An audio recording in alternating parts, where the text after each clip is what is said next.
Gost v oddaji slovenski pesnik, esejist in ekološki aktivist Tine Mlinarič.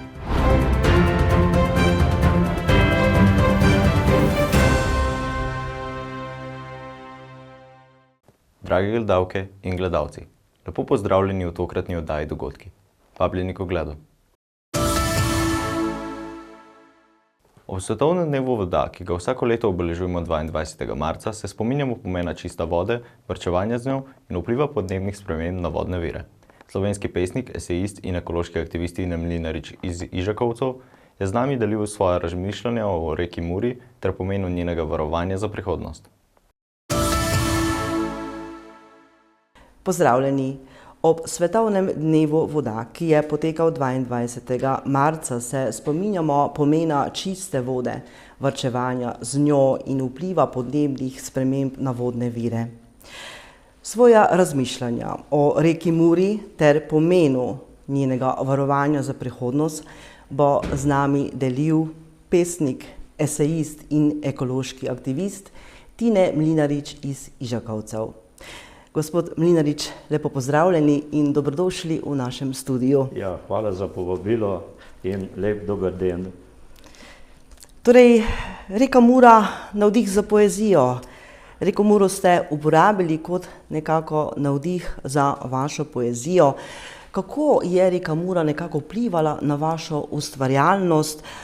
Ima reka Mura v vaši poeziji potem posebej simbolni pomen? Ja, vsekakor simbolni pomen. Je tudi nekaj realnega, direktnega, naprimer predvsem v esejistiki, kjer sem obudil te starodavne mlinarske, murske akterje, naprimer Büraše, mlinarje, brodarje. Sicer pa je res potem v sami, bi rekel, bolj osrediščeni literaturi, kot je to poezija, pa je bolj simbolni pomen. Zdaj, to je vprašanje, ki sem ga že dostikrat dobil zastavljenega, pa to je težko ugotoviti, kdaj se je to zgodilo. Ta reka je vsekakor bila nekje že, mogoče v mojem nezavednem, mogoče kot neko kolektivno nezavedno, to rečemo tistemu, kar je dolga obdobja oblikovalo recimo nek prostor in ljudi tam. Tako da bi rekel, da je to neka vsota vseh teh sklopov najverjetneje vplivala, da se potem tudi ta zvrst nekako v meni ne samo spodbudila, zrasla, ampak tudi naredila neke konkretne korake. Torej, kdaj pa se je začela nekako vaša povezanost z reko Muro? Se pravi, kateri je bil tisti trenutek, ki se vam je potem podrobno vtisnil v spomin oziroma ki je spodbudil k aktivizmu, da ste nekako začeli se zavzemati za reko Muro? Ja, to je tudi najverjetneje v tem kompleksu. Mogoče bi vseeno izluščil dva momenta. En moment je bil tam nekje, bi rekel, to so bila 70., 80. leta, mogoče že 60. leta prejšnjega stoletja, ko smo kot nadobudneži prihajali v Muro se kopati. To je bila res tista ena prvinska zgodba, kontakt z vodo, potem tudi ta otroški živ žal navdih, ta zgodba, ker ni bilo kopališč in je to bilo najbolj priročno vsekakor. Druga taka zgodba oziroma razlog, pa bi lahko rekel, se je zgodil, ko sem opazoval te murske delavce, kot sem jih že prej malo omenil, predvsem Büraše. To smo pa tako mimogrede se z njimi soočili, ko smo šli starši v gost. Dejansko oni so bili kot neka, bi rekel zdaj, če jih gledam nazaj, kot neka mistična, mitološka bitja. Dejansko s tisto eno velikansko ladjo so samo enkrat pridrveli, nastal je en velik šum, potem tisto priklapljanje, izstop, skakanje, potem tisto, bi rekel, tudi gomazenje in med tem šašjem in vejevjem. Torej, to je bila ena impresija in bi rekel najverjetneje, da te dve zgodbe sta nekako vplivale na neko mojo bodočnost, o kateri pa še nisem nič slutil. Povezani ste torej že od nekdaj z reko Muro, izdali ste tudi več pesniških zbirk. Naj pri tem omenimo Dnika, Kana, Prebežniki, Zamenjave in Obiskovalci. Tukaj na mizi imam tudi vašo pesniško zbirko z naslovom Dnika. In prebrala sem jo celoti. Torej, ena pesem me je nekako zelo impresionirala in pa prirasla k srcu. To so murske rože. Bi poprosil za deklamacijo.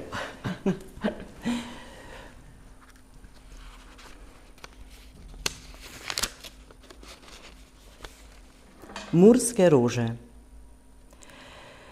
Zavele sape so preplezale ograje. V vsakem letu so na senožeti bežale, z ostrino nožev, zasnežile murski gaj. V izvirih marcev iz sebe zorijo, na decembrskih grobih sebe dajo. Torej, gospod Mlidarič, kaj ste želeli s to pesmijo nekako izpostaviti, prenesti sporočilo bralkam in bralcem? To je vsekakor en, bi rekel, ta biološki ritem narave, ne. V bistvu, to je tudi ena impresija, dejansko te murske rože, to ni, bi rekel, neka fikcija, ne, to niso neke rože, ki niso, ne, kar bi lahko tudi v poeziji, literaturi je lahko, ne, da nekaj ni pa je, ne, ampak to je dejansko, ne, to so murske rože. Sicer pravijo, da niso avtohtone, to so tako visoke, na visokih steblih in pa take male drobcene cvetove imajo, ne, raznih barv, od rdečih, rumenih odtenkov in tako naprej. In to dejansko spomladi vznikne iz nič, ne. To čez zimo usahne, ne, v bistvu ni nič in pa potem samo kar raste gor, ne. In to je res ena impresionirajoča, bi rekel, rastlina, ki potem nekako mora človeka napeljati na nek življenjski vznik, ne, torej spomladanski začetek. Ampak te rože potem dejansko vegetirajo nekako, bi rekel, nič se jim kaj dosti ne zgodi. To cvetenje je, cvet nastane, se osiplje, ga ni, ampak potem v bistvu na zimo, recimo ob koncu te vegetacije, kar pa se spet spustijo dol. In tu je lahko potem več asociacij, tako da to si lahko vsak bralec oziroma poslušalec sam potem nekako pove, izlušči, kaj bi za njega pomenilo. Vsekakor najverjetneje bi za slehernega pomenilo nek življenjski ritem, neko začenjanje, neko cvetenje, rast, neki sadovi in potem obiranje in pa potem neko spet usihanje, ne. Tu sicer jaz osebno moram reči eno, da to usihanje ne povezujem z nekako koncem naših življenj, ampak s ponovnim začenjanjem, ne. Tako da na spomladi se ta zgodba ponovno začne. Torej ta krogotok, ne, ja, življenja. Torej, narava kot skupna odgovornost, se pravi, zaščita rek je posebej v današnjem času tudi zelo pomembna, če govoriva tudi o biosferi reke Mure. Kaj menite, kako je pomembna biosfera reke Mure in tudi vsa okolica okrog reke Mure? In pa, ali poezija, vaša poezija in vaša umetnost, vaša ustvarjalnost potem lahko nekako vpliva na javno mnenje in pa seveda tudi okoljske odločitve. Kaj menite? Torej, na javno mnenje najverjetneje literatura v tem ozkem segmentu nima vpliva, ne. Ima pa v nekem širšem kontekstu, v prepletu, potem ko se dejansko mrežijo te različni vzroki, različna dejstva in se potem sklapljajo v neko celoto, v neko zgodbo, ne. Tako je tudi pri tem bilo, ne. Biosfera je tu bi rad predstavil oziroma pokazal en nabor možnih vsebin biosfere, ki se je zgodila ob njenem nastanku, ampak ni bila, sploh se ni vedelo, da pišemo o biosferi, ker to je zgodba, ki je bila vezana na te okoljske aktivnosti, neformalne. Moram povedati, da ko sem jaz v zgodbi, želim, da tudi drugi razumejo, da je moje delovanje neformalno, podpiram pa institucionalno, ker pač mora biti vse, ne. Če bi bilo eno, ne bi bilo dobro drugo. Je pa problem, da ob institucionalni postaja to neformalno, včasih premalo slišano, ne. Ampak moram reči, da je pač tu noter je kar nekaj teh zgodb, ki so nastajale ob okroglih mizah na Büreških dnevih in smo jih potem kako to skoncentrirali, povezali v en tak sklop in smo potem dejansko prišli, ker se je biosfera zgodila in vse te vsebine so pasale noter v samo biosfero. Pri biosferi je vsekakor potreba povedati, kar se mogoče danes, ko greš v neke ciljne zadeve, ko se na primer naslanjajo z nekim problemom, nekim vzrokom na institucijo, potem te takoj vsi napeljajo samo na Zavod za varstvo narave. In ta naravovarstvena struja dejansko je tudi že postala tako, bi rekel, samosvoja, da v bistvu nekako iz spomina izgubi vse, kar pravzaprav je Mura, kar je narava, kar je tudi biosfera. Biosfera ni krajinski park, biosfera ni neka amazonska zgodba. Biosfera je kulturna krajina, to se pravi človek in narava. In tu se marsikaj pozablja. Tako da tu smo mi tudi nekako obudili vso to primarno delovanje, primarne aktivnosti naših arhaičnih prednikov, torej to rodovno zavezanost reki in vsemu temu, in smo potem tu noter dali ta sklop, torej teh možnih, predvsem se naslanjajo na čim bolj prvinske nekdanje oblike življenja in pa delovanja ob reki. Naprimer, konkretno v kmetijstvu smo zajeli lan in konopljo. Naprimer, mimogrede je en profesor iz Ljubljane rekel, če bi Mura takrat začela z lanom in konopljom, bi bila zdaj multinacionalka, ne pa z nekimi najloni pa bombaži pa to. Lejte, poleg tega moram povedati še eno zadevo, da je ta biosfera potem nekako tudi bilo neko pomožno orodje, ko smo mi tudi vstopili v določene konkretne projekte, kot naprimer, ko se je godila zgodba o možnih elektrarnah na reki Muri. Res, slovenska vlada je ustavila seveda ta projekt gradnje hidroelektrarn na reki Muri, seveda zaradi varstva narave. Nekako reka ostaja sedaj zaščitena, država pa se vse bolj usmerja nekako v druge obnovljive vire, kot recimo sončne celice, potem geotermalna energija in tako naprej. Vprašanje, kaj menite, ali bi lahko te obstoječe mline, ki so na reki Muri, nekako vključili kot manjši vir proizvodnje elektrike? Ja, ravno to je nadaljevanje tega mojega prejšnjega izvajanja, da smo v bistvu s tem elementom, s tem segmentom, ki je tudi znotraj tega nabora možnih vsebin biosfere, to se pravi mlinska kolesa. Kot je splošno znano, smo bili pionirji tega prvega mlina, ki smo ga postavili ponovno v res njegovi prvinski obliki. Žal je končal, kot je končal, ampak vseeno njegova zgodba, sporočilnost se ni mogla potopiti, tako da ostaja, se je zgradil novi mlin, ki pa seveda je tak, kot se v sodobnem času bolj gradi.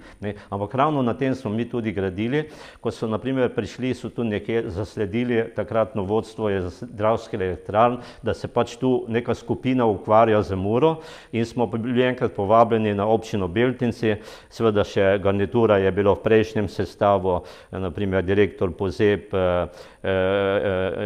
potem še druge osebe, ki jih mogoče zdaj več nimam v spominu, in so potem oni tako prišli ljubkovalno, pa so rekli, gledajte, pa to bo, pa rešimo to vse skupaj, tu imate vse zabačeno, reka ni reka in to, pa so pa mi rekli, da v redu, to je vaše izhodišče, na tem boste sigurno gradili, ker so imeli koncesijsko pogodbo od države, mi smo pa potem predstavili to alternativo ravno in ta mlinska kolesa, in smo potem to predstavili tudi, so celo šli tako daleč, da so vključili v ta njihov program koncesijske izvedbe, koncesijske pogodbe, ampak kot neki pomožni dodatni viri energiji reke Mure.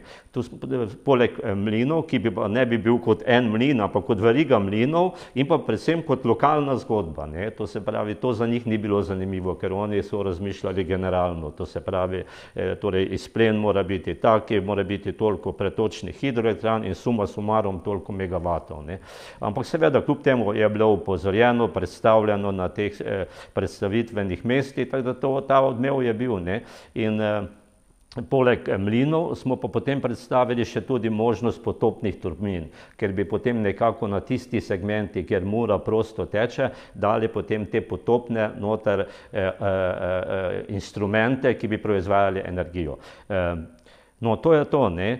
Ta zgodba je bila tudi pri nas nekoliko na Ižakovcih, na prejšnjem mlinu že nekako realizirana, saj smo že postavili neke izhodišča, ampak žal nas je potem prehitel tisti pogrom, ne. Smo sicer sodelovali, tu je bil profesor, ki je tudi notri, Brane Širok iz Ljubljanske fakultete za strojništvo, ker je pripravil tudi eno tako idejno projekcijo tega, ne, izvedljivo, ki smo jo potem hoteli vgraditi tudi v ta novi mlin, ki se je na Otoku Ljubezni postavil, ampak žal nekako tu je bila bolj smer v ta turistični vidik, v ta vidik neke osrednje ponudbe, ne toliko v funkcionalnem smislu. Tako da ta zgodba še ostaja iz vašega urednika, gospoda Balažica, skozi namigujem, da bi pa mogoče lahko na Babičevem mlinu to postavili, da bi pridobili električno energijo. Če omeniva pri tem še podnebne spremembe, recimo, kako po vašem mnenju vplivajo v zadnjih letih te podnebne spremembe na reko Muro, na vodostaj reke? Se je z leti zmanjševal, se zmanjšuje? Absolutno se zmanjšuje, ne, to zdaj ravno ta naša zadnja neformalna iniciativa, kjer smo združili nekaj kmetov, ki imamo gozdove na desnem bregu Mure, mi pač imamo na desnem bregu Mure, zato ker je potem pač ta razmejitev Mure ni bila po Muri, ampak je pač po njeni, ker je spreminjala strugo in je tako, da mi imamo tam kar precej gozdov in zaradi tega, ker je predvsem naš Ižakovski mlin precej zdaj, bi rekel, nekako obtičal na produ, na dnu, torej iščemo alternative, se nekako pehamo z ustanovami, precej smo vstopili v, bi rekel, ne na isto valovno dolžino z Zavodom za varstvo narave, ker pač tudi jaz vedno pravim, da jaz vas razumem, če bi bil pri vas, bi tudi tako mogel razmišljati, ampak moramo biti fleksibilni, ne, moramo iti v dialog, moramo znati zgodbe, ne, in tam je zgodba, ker je na primer ena komunikacija, kjer so se oni zdaj spravili, da bodo Jarek obnovili,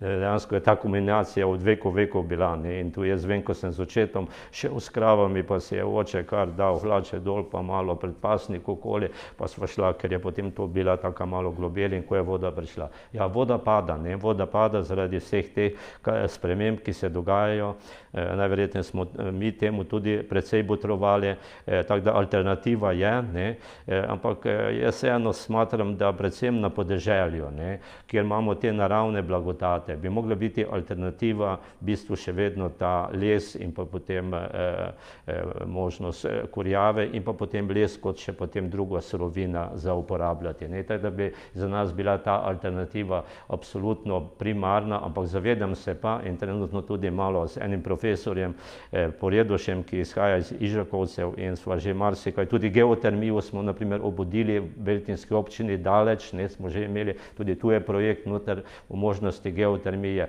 ampak kaj se je potem zgodilo? En del Petrola, ki ima to skupino za geotermalno energijo, je pa hkrati, ko smo mi razgrabljali geotermalno energijo in potem seveda to daljinsko mrežo, oni so pa hkrati plin peljali, ne, in so potem ljudi priklapljali na plin, ne. Tako da v bistvu ta zgodba se sedaj obuja, ne, ker nam je vsem znano, ne, ob teh krizah se obujajo ta zgodbe, kot se isto obujajo druge zgodbe, ki so bile najverjetneje prehitro zavržene, no, to je pa potem že druga zgodba. Pravim, mi predvsem bi, torej, kar je tudi moje nekako življenjsko iztočišče in moja, bi rekel, kmečka filozofija, da vedno ostajamo tam, okoli sebe imamo ogromno energentov in pa tudi drugih priložnosti. Naprimer, samooskrbo zemljo imamo in potem gremo v nakupovalna središča, too much. Omenila sva tudi podnebne spremembe prej, torej, kar so tudi ena od izzivov, recimo reke Mure. Pred kakšnimi še ostalimi izzivi stoji reka Mura v prihodnje? In pa seveda, kdo lahko pri tem največ stori? Ali sam posameznik? Ali vi kot aktivist skozi vašo umetnost, ali pa so mogoče to mladi ljudje, recimo. Kako jih spodbuditi, da bodo recimo nekako imeli v zavesti nek odnos do narave? Ja, gledajte, zdaj, vse smo bili skupaj na enem dogodku na otoku Ljubezni, nekaj so mladi pravzaprav bili seznanjeni malo s temi naravnimi platformami in temi odnosi in vsekakor je prebujanje, ne? V bistvu ta krizni čas je najverjetneje z namenom, ker pač ljudje smo tako napravljeni, da brez kriz ne moremo narediti preskoka, ne? To je dejstvo. Že v Edenskem vrtu sta Adam in Eva mogla se sesuti, da je potem svet šel naprej in pa so se rodovi nadalje obnavljali. Jaz nekako rad nastopim tako tudi kot nasploh neformalno, tudi ko se z mladimi srečam, kar direktno stopim v neko zgodbo, ne. Tudi jim tako včasih rečem, pa vprašam, a si na koruzi, naprimer, ne. Pa rečem, veš, to ni najbolj dobro, to na koruzi biti, ne, tako mimogrede. No, potem rečemo tudi take zgodbe, ne. In potem še nekaj, mislim, da je v redu, če tudi malo sam nekako zavrtim film nazaj, ker tudi nisem bil zadovoljen, ko so mi starši rekli, ali pa učitelj, ali pa profesori, tako mora biti. Vedno me je to nekako črvičilo, ne, da nisem mogel neke svoje iniciative dati ven, ne. Tako da jim tudi zdaj rečem, bodite uporniki, uprite se, ampak bodite pametni uporniki. Bodite uporniki, ki boste predstavili neko alternativo, ne. Ne samo reči, to je za nič, to je predpotopno, to so naši stari starši, ki že malo računalniki jim ne delujejo, ne. Ne, ni res, ne. Dejansko, če se ne bo gradilo na platformah, nikjer ni, tudi v umetnosti, naprimer, če ti gradiš neko novodobno, instantno zadevo, to so neki performansi danes znani, to ni, ne. Umetnost mora vedno in vse, tudi ostalo, vse mora graditi iz nekih temeljev in to nadgrajevati. Tako da jaz mislim, da mladi nekako naj začutijo, da so upoštevani, da bomo upoštevali njihove vse inovativnosti in nove pristope študijske, torej učenje, tehnološke in to, ampak v bistvu naj le producirajo, ne, naj ne rušijo, ampak naj gradijo že pri sebi. Gospod Mlinarič, hvala vam za tako izčrpno predstavitev zgodbe reke Mure. Želim vam vse dobro naprej in še veliko takšnih pesniških zbirk o reki Muri. Ja, hvala lepa za povabilo in pa pač to, kar smo nekako izluščili, da bi nekako bilo to neko seme, ki bi kaj počasi vzklilo.